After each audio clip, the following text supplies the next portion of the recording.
Hello, my name is Peter Attia, and this is going to be our data mining session. Today we're going to be predicting some wine quality previews and predictions. So basically this is our data set from Kaggle. Right now we will have all of these columns which will contain the pH levels, the alcohol percentage, residuals, density, and all of this information, and we're trying to predict the quality of the wine. So using all of this information, we're going to try to build some models, impute the data, clean it up, and start doing predictions around it. Alright, so with that we can get started with importing our data here and start doing some analysis on it. So in SAS Enterprise Miner, we can import the data using this file import node, which can come from our sampling here in the top. So in the top you can also use any other tools to explore, modify, model, or assess any utilities. So this is where mainly the tools come from. And then after that we're gonna go over the data and we're gonna impute the data and do some filtering on it. So basically what imputing and filtering does is nothing but cleaning up our data, making sure that there's no null values, there's no garbage values in the data. You can also specify all the settings on the left here if you want to keep any missing values or want to replace them with an empty string or something. And then the next part we go to is our data partitioning node, and the data partitioning node is nothing but splitting out our data into separate sets. So in here we specify that we're using the 40-30-30, and if we need to have more training set, we can simply change that here to add more towards the validation or the testing data set. And then we use our control point. So the control point basically uses our three data sets, which is the training, validation, and test, and spreads that out towards our machine learning model. So we basically use the control point to get the partition data from here and to our decision tree, to our random forest, and to the decision tree as part of an ensemble. So in the machine learning models, we have one ensemble, one random forest, and one decision tree neural network. And then we run a simple model comparison between all of them, and we get our model scores, and then we kind of get a report out of that to show everything for us. And we also have some data analysis part, which is the Stat Explorer and the Graph Explorer, to show us some insights about the data.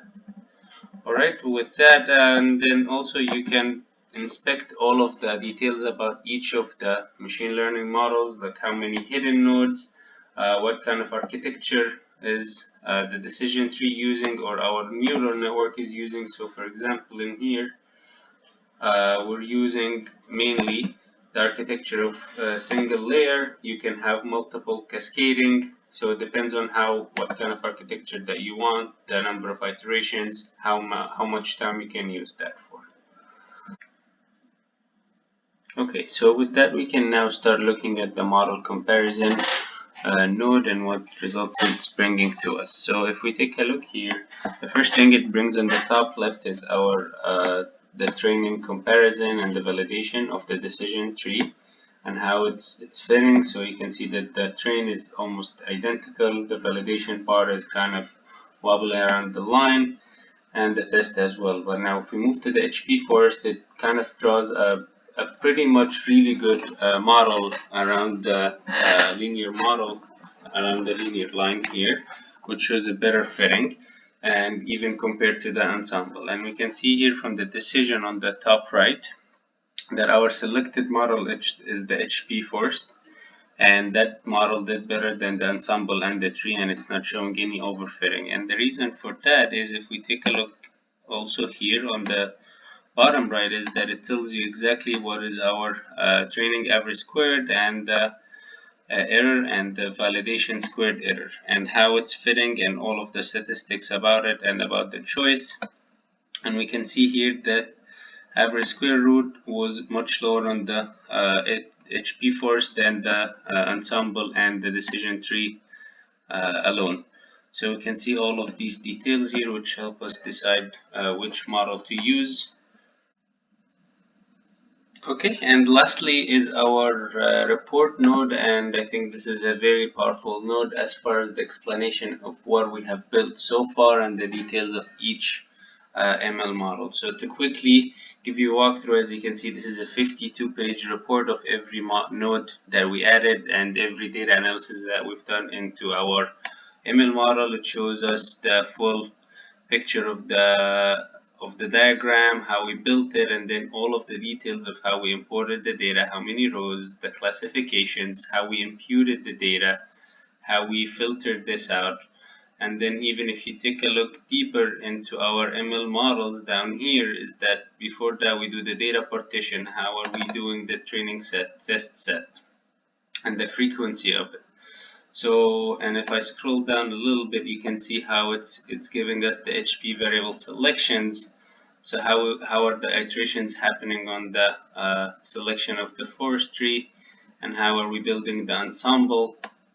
So if I take a look here also into the ensemble, how are we building the neural network, and how are we building all of these details. So I found this really powerful if you want to have a deep explanation of how these are actually running. That's mainly to show how the tree works, how are we getting these many data. So, and if you want to iterate less time, or if you get overfitting, how can you understand how the overfitting came to be, and then you can maybe minimize the nodes that are used or the hidden layers on that. So this is very powerful, and it builds the whole PDF for you for your own reports.